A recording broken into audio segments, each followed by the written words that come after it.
New York stock market अभी खुला भी नहीं था और एक अनजाने ट्रेडर ने सिर्फ 2 मिनट में 6 मिलियन बैरल के ऑयल कॉन्ट्रैक्ट बेचे। नॉर्मल डे में यही ट्रेड होती है 7 लाख बैरल की आसपास। उसी दिन उन्होंने 8 गुना ज्यादा कॉन्ट्रैक्ट बेचे। 16 मिनट के बाद ट्रंप ने ट्रूथ सोशल मीडिया पे पोस्ट किया, अमेरिका और ईरान की बातचीत पॉजिटिव रही है और ऑयल प्राइस 10% गिर जाते हैं। S&P 500 में 2% का अपमूव देखने को मिला और डाउ जोन्स में 1117 पॉइंट का हमें अप साइड मूवमेंट देखने को मिला। तो क्या इस ट्रेडर को पहले से ही पता था कि ये मूवमेंट आने वाली है या कोइंसिडेंस नहीं था? ये पैटर्न है और आज मैं आपको प्रूफ दिखाऊंगा, डेट के साथ, टाइम के साथ और एग्जैक्ट नंबर के साथ। February 27, 2026, एक दिन पहले अमेरिका ने अपने सारे एम्बेसीज को ईरान से खाली कर दिया। स्टेट डिपार्टमेंट ने ईरान को रॉन्गफुल डिटेंशन का सपोर्टर डिक्लेयर कर दिया। ऑफिशियली कुछ नहीं हुआ, मार्केट को कुछ नहीं पता था। February 28, 2026, operation epic fury. America ने इजराइल के साथ ईरान पे 12 घंटे में 900 एयर स्ट्राइक किए और ईरान के सुप्रीम लीडर अली खामेनी को मार दिया गया। न्यूक्लियर फैसिलिटीज, मिलिट्री बेसिस और कमांड सेंटर्स सबको टारगेट बनाया गया। ईरान का जवाब, उसने स्ट्रेट ऑफ हॉर्मोन्स को ब्लॉक कर दिया। दोस्तों, यह एक पानी का रास्ता, दुनिया का 20% ऑयल सप्लाई का रास्ता है। जब ये बंद हुआ, ऑयल के प्राइसेस बढ़े, $70 से लेके $120 तक पहुंच गए प्रति बैरल पे। अब समझते हैं सेक्शन 3, लिबरलाइजेशन डे, अप्रैल 2025। अब मैं आपको दिखाता हूँ, ये पैटर्न पहले से चल रहा है। ये वॉर से पहले का अप्रैल 2025 की बात है। ट्रंप ने अनाउंस किया था लिबरलाइजेशन डे टैरिफ। अभी हम समझते हैं इसमें क्या हुआ था और कैसे हम समझ सकते हैं कि इनसाइडर ट्रेडिंग कैसे चल रही थी। तो मार्च 31 और अप्रैल 1, 2025, जिस दिन जो टैरिफ लगने वाले थे उससे एक दिन पहले 16 लॉ मेकर्स, मतलब जो गवर्नमेंट के 16 पर्सन्स थे, मतलब जो इंपोर्टेंट पर्सन्स जिनको ये डिटेल पता थी, उन लोगों ने हंड्रेड्स ऑफ स्टॉक में सेलिंग पोजीशन बनाई एक ही दिन में और उस दिन मार्केट अप था। अप्रैल 2, 2025, शाम के 5 बजे 5 PM को ट्रंप ने अनाउंस किया liberalisation day, 10% tariff on all countries, मतलब अराउंड 60 से ज्यादा कंट्रीज पे 10% से ज्यादा टैरिफ लगाए गए थे उस दिन। तो उसी दिन हमें S&P 500 में 4.8% का डाउनफॉल देखने को मिला और नास्डैक में भी हमें बहुत पिछले 2 साल में सबसे बड़ी सेल ऑफ देखने को मिली थी। फिर उसके बाद अप्रैल 3 और 4 को 2025, तो मार्जोरी टेलर ग्रीन ने $28,000 से भी ज्यादा का अमेजोन, एप्पल, लुलुलेमन और फेडेक्स जैसे स्टॉक बाय किए, बल्कि उसके सामने मार्केट क्रैश हो रही थी। तो उन्होंने क्यों ये स्टॉक बाय किए अगर मार्केट तो डाउन जा रहा था?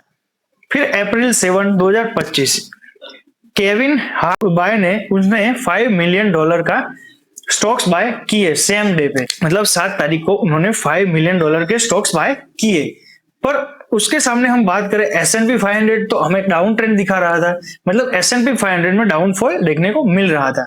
फिर अप्रैल 9, 2024 की मॉर्निंग में ट्रंप ने ट्वीट किया, be cool, everything is going to work well for the US। और उस कमेंट पे हम बात करें तो मार्केट कंफ्यूज था, पर उसमें हमें मार्केट में थोड़ी बहुत बाइंग देखने को मिल रही थी उस टाइम पे।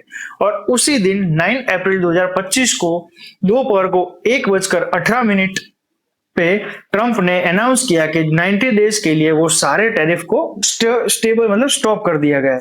तो उसी कमेंट की वजह से हमें नास्डैक में 12% और S&P में 9.5% का अपमूव देखने को मिला, जो पिछले 24 साल में सबसे ज्यादा था। तो मतलब ये अपमूव आने वाला था, वो इन लोगों को कैसे पता चला? क्योंकि काफी सारे जो लो मेकर्स थे उन्होंने अप साइड की पोजीशन उस टाइम पे बनाई थी।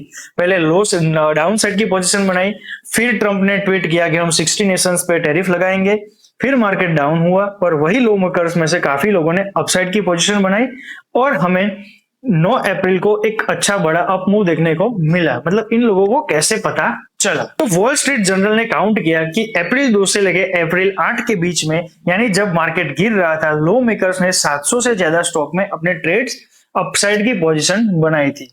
पूरा अप्रैल महीना में 1865 ट्रेड्स किए गए थे, जो पिछले 2 साल में सबसे ज्यादा किसी लॉ मेकर्स ने ट्रेड किए थे। सेंटर चीफ ने कहा कि ट्रंप का बिग कूल ट्वीट और उसके कुछ घंटे बाद ये इनसाइडर ट्रेडिंग की तरफ इशारा कर। अगर आपको पहले से ही पता है कि मार्केट 12% अप आने वाला है तो आप क्या करते? यही किया इन लोगों ने, और ये पहली बार नहीं था। सेक्शन 4 स्मोकिंग गन 23 मार्च 2026। अब आते हैं सबसे बड़ी बात पे। 23 मार्च 2026 यही दिन था जब सब कुछ क्लिस्टर क्लियर होने वाला। ट्रंप ने ट्वीट किया सैटरडे 21 मार्च 2026 को शाम को 7:44 पे, मतलब 7:44 PM को, if Iran doesn't fully open without threat the Strait of Hormuz within 48 hours, the United States of America will hit and obliterate their various power plants, starting with the biggest one first. Oil market फिर से spike करता है और सब डरे हैं, war और बढ़ेगा। पावर प्लांट डिस्ट्रॉय होने से यूरोप, इंडिया की एनर्जी में एफिशिएंसी आ सकती है, मतलब उसको अफेक्ट कर सकता है। 6:49 AM मॉर्निंग में मंडे मार्च 23, 2026 इमीडिएटली ऑयल कॉन्ट्रैक्ट सोल्ड किए गए 2 मिनट में अराउंड 700। नॉर्मल डे पे जो 700 लॉट ट्रेड होते हैं उसके सामने हमें मॉर्निंग में 6000 लॉट, मतलब 6 मिलियन बैरल का ऑयल कॉन्ट्रैक्ट सेल किए गए। अगर वॉल्यूम में हम बात करें तो जो रेगुलर बेस पे ट्रेड होते हैं उसके मुकाबले 8.5% हमें ज्यादा ट्रेड देखने को मिले, और सब ट्रेड सेम साइड। और उसके सामने हमें S&P 500 के फ्यूचर में लॉन्ग पोजीशन बनती हुई देखने को मिली। अगर मार्केट के कॉन्टेक्स्ट में बात करें तो उस दिन कोई न्यूज नहीं था, वॉर भी अभी चालू था, S&P 500 ऑलरेडी 1% डाउन था उस दिन। तो फिर कौन ऑयल सेल करता है? अगर ऑयल सेल किया तो उसके पीछे का रीजन क्या था? और अगर S&P 500 में लॉन्ग पोजीशन बनाई तो उसके पीछे रीजन क्या था?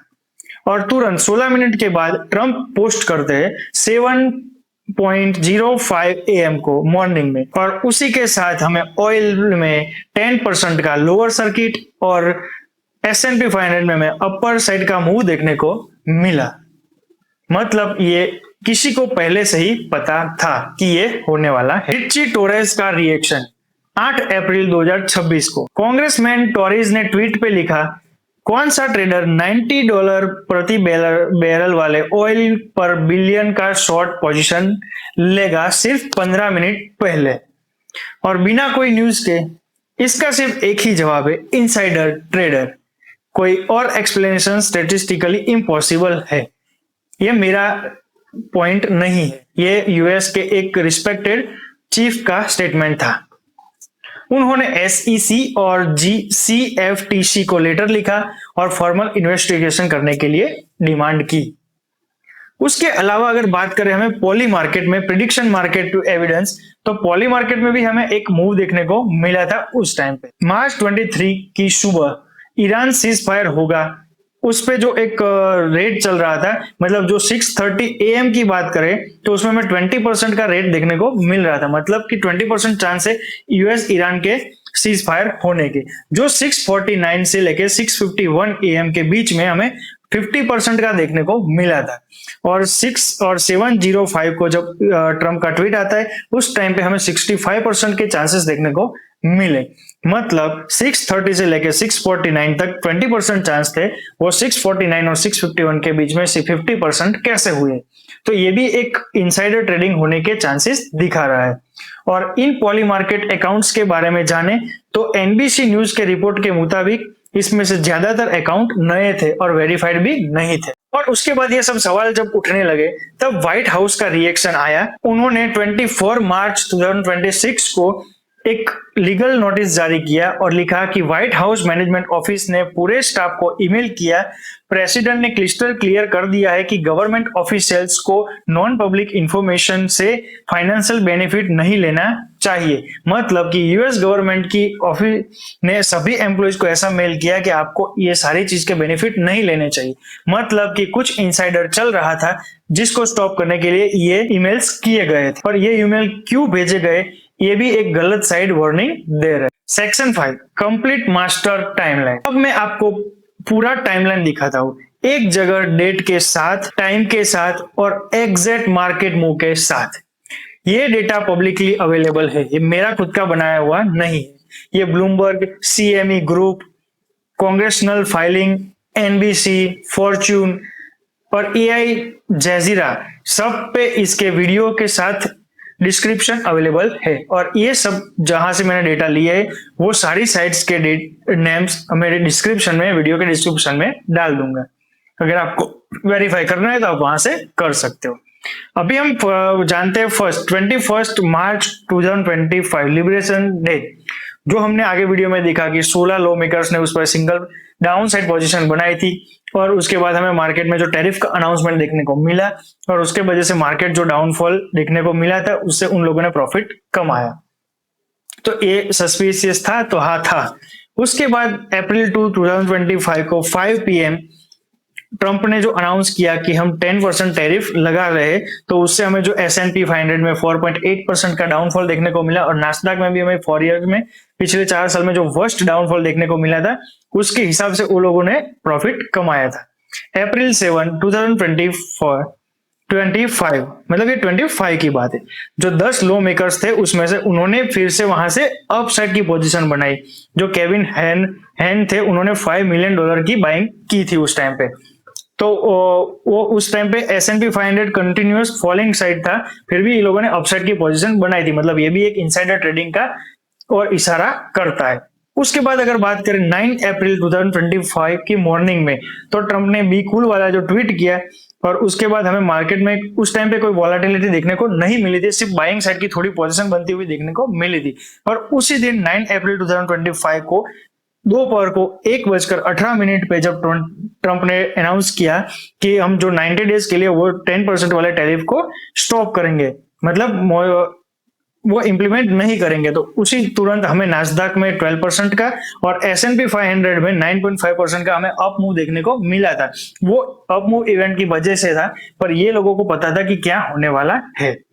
उसके बाद अगर बात करें अप्रैल 3 और 4 2025 की, तो मार्जोरी टेलर ग्रीन्स ने $28,000 के फेडेक्स, अमेजोन, लुलुलेमन और एप्पल के स्टॉक्स बाय किए थे। और 9 अप्रैल के न्यूज में ये सारे स्टॉक में हमें बहुत अपमूव देखने को मिला था।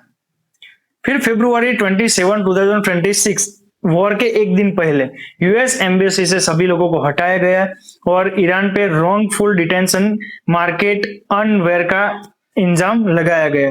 उसी टाइम पे हमें ऑयल में उतने मूव तो देखने को नहीं मिले थे, पर धीरे धीरे वो पैटर्न स्टार्ट हो चुकी थी इनसाइडर ट्रेडिंग की। और 28 फरवरी 2026 अर्ली मॉर्निंग में US और ईरान ने 900 एयर स्ट्राइक कर दी 12 आवर्स में और अपने सुप्रीम लीडर अली खामेनी को मार गिराया गया। उसी दिन हमें ऑयल में 15% की अपमूव और S&P में 3.2% का डाउनफॉल देखने को मिला था। और ये टाइम था उस दिन वॉर स्टार्ट हुई थी। फिर मार्च 1 से लेके 6 2026 मतलब उस टाइम पे ईरान ने इस स्ट्रेट ऑफ हॉर्मोन्स को क्लोज कर दिया था। उसकी वजह से जो 20% ऑयल वहां से सप्लाई होता है वो बंद हो गया था। और ये क्यों किया गया था? क्योंकि US और इजराइल ने जो अटैक किया था उसको प्रिवेंट, मतलब उसके अगेंस्ट में काउंटर स्ट्राइक करने के लिए। और फिर क्या हुआ, उस टाइम पे ऑयल हिट्स हुआ 120 बैरल पर डॉलर और शिपिंग स्टॉक कोलैप्स हो गए। पर उसके सामने हमें डिफेंस स्टॉक में बहुत अच्छी मूव देखने को मिली। मतलब डिफेंस स्टॉक में भी ऐसी इनसाइडर पोजीशन पहले बनाई गई। मार्च 4 2026 डेव टेलर ने सेल किए थे 2 ऑयल कंपनीज के स्टॉक्स। मतलब ये भी एक गवर्नमेंट एम्प्लॉय है उनका। उन्होंने उस टाइम पे मतलब 4 मार्च को उन्होंने ऑयल के जो स्टॉक्स थे उनको सेल किया। उस टाइम पे ऑयल का प्राइस था 115 से लेके 120 बैरल प्रति डॉलर का। तो उनको भी कैसा पता था कि यहाँ से प्राइस ऊपर नहीं जाएगा। फिर बात करते हैं 21 मार्च 2026 की सैटरडे 7:44 PM ट्रंप ने जो ट्वीट करके ईरान को वार्न किया था वो, तो उसी की वजह से हमें ऑयल के फ्यूचर स्पाइक में भी एक अच्छा कोलैप्स देखने को मिला था कि उन्होंने 48 वॉर में अगर स्ट्रेट ऑफ हॉर्मोन्स नहीं खुलेगा तो वो वॉर करेंगे। तो उससे हमें ऑयल की स्पाइक में एक बड़ा मूव देखने को मिला। फिर उसके बाद 23 मार्च 2026 6:49 AM को स्मोकिंग गन में 15 मिनट बिफोर जो ट्रम्प ने ट्वीट किया था उसके 15 मिनट पहले जो 6 मिलियन बैरल के ऑयल के कॉन्ट्रैक्ट सेल किए गए थे, और उसके बाद जैसे ही ट्रम्प का ट्वीट आता है ऑयल के प्राइस में हमें 10% का डाउनफॉल देखने को मिला। ये भी एक क्लियर एविडेंस है कि ये इनसाइडर ट्रेडिंग का मूव था। फिर 23 मार्च 2026 को 7:05 AM को ट्रम्प ने जो फिर से सोशल मीडिया पे किया कि very good and productive conversation, मतलब ये जो था उसकी वजह से ही हमें एक डाउनफॉल देखने को मिला था। फिर उसके बाद 23 मार्च 2020 सेम मॉर्निंग में पॉली मार्केट में भी हमें एक बड़ा मूव देखने को मिला था। जो मतलब पॉली मार्केट में बेट्स होती है तो वो अभी 20% थी दिखा रहा था बेट्स, वो 65% हमें देखने को मिली थी उसी दिन पे। फिर मार्च 24 2026 पे व्हाइट हाउस ने एक मेल किया कि नॉन पब्लिक इंफॉर्मेशन पे ट्रेड करना इलीगल है। मतलब ये भी एक सस्पिशियस ट्वीट था, मेल था, क्यों ऐसा क्यों करना पड़ा उनको। उसके बाद 7 अप्रैल 2026 ईरान और यूएस ने अनाउंस किया टेम्पररी 2 वीक के लिए सीज फायर, और उसी टाइम पे हमें एसएनपी में भी रिकवरी और ऑयल प्राइस में ड्रॉप देखने को मिला था। फिर 8 मार्च 2026 को रिची टोरेंट ने डिमांड किया एसईसी और सीएफटीसी को इन्वेस्टिगेशन के लिए 23 मार्च को जो ऑयल में ट्रेड हुए थे उसके लिए।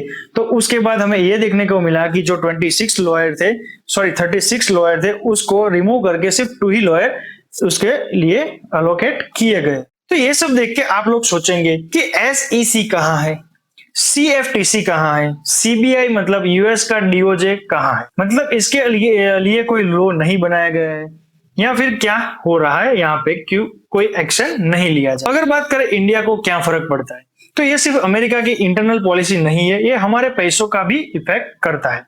मतलब जो ऑयल प्राइस बढ़े तो इंडिया अपना 80% ऑयल मतलब बाहर से मंगवाता है, इंपोर्ट करता है। तो जो $70 से लेके $120 मतलब कि 70% का जो हमें हाइक में देखने को मिला है फरवरी और मार्च में, तो इससे एचपीसीएल, बीपीसीएल, आईओसी के सारे स्टॉक में हमें डाउनफॉल देखने को मिला है कि सारे स्टॉक के प्रॉफिट कट हुए हैं। अगर रूपी वर्सेस डॉलर की बात करें तो डॉलर के मुकाबले हमें रूपी में काफी सारी वीकनेस भी देखने को मिली है, और एफआईआई भी हमारे पैसे मतलब उनके पैसे यहाँ से हमारे इंडियन मार्केट से निकल रहे हैं। इवन हमारे जो यूएस बेस्ड म्यूचुअल फंड है उसमें भी हमें लॉसेस देखने को मिले हैं। सेंसेक्स में भी हमें साफ डाउनफॉल देखने को मिला है। तो अब हम आते हैं कंक्लूजन पे। तो समरी क्या है, मैं आपको 5 प्रूवन फैक्ट बताता हूँ। अप्रैल 2025 में लिबरलाइजेशन डे वाला फैक्ट, फिर अप्रैल 3 और 4 जो 2025 में मार्जोरी टेलर ग्रीन ने जो लोएस्ट प्राइस पे स्टॉक बाय किया उसका, फिर उसके बाद 23 मार्च 2026 को 6 मिलियन बैरल ऑयल का सिर्फ 2 मिनट में सेल ऑफ किया गया, और उसके बाद 7:05 AM को जो ट्रम्प ने ट्वीट किया 16 मिनट के बाद, और उससे हमें डाउनफॉल देखने को मिला और जो भी इनसाइडर ट्रेडिंग देखने को मिली। अगर उसके बाद भी 24,000 मतलब मार्च 24 को व्हाइट हाउस ने नेक्स्ट डे पूरे स्टाफ को जो मेल किया, वो ये सारी चीजें हमें इनसाइडर ट्रेडिंग की ओर इशारा करती है। अगर फाइनल में बात करें तो क्या ये इनसाइडर ट्रेडिंग है? मैं लीगल जजमेंट नहीं दे रहा, लेकिन पब्लिकली अवेलेबल डेटा, एक्सचेंज के रिकॉर्ड्स और कांग्रेसनल फाइलिंग ये सब एक ही तरफ पॉइंट कर रहा है। और जब तक इन्वेस्टिगेशन एजेंसी कमजोर है, जब तक स्टॉक्स ट्रेडिंग बैन नहीं हुआ था, लो मेकर्स ये खेल करते रहेंगे। रिटेल इन्वेस्टर यानी कि आप और मैं हमेशा लेट आएंगे और इनसाइडर हमेशा रेडी रहे। अगर आपको लगता है ये वीडियो इंपॉर्टेंट इंफॉर्मेशन है तो शेयर करो, डिस्क्रिप्शन में सारे सोर्स दिए हैं, खुद वेरीफाई करो और कमेंट करो क्या आपको लगता है क्या सच में इनसाइडर ट्रेडिंग था। स्मार्ट रुपीज पे ऐसे ही इन्वेस्टिगेशन वीडियो के लिए सब्सक्राइब करो, बेल आइकन जरूर दबाओ, और अगर आपको अभी तक नहीं किया तो अभी करो। Thanks for watching.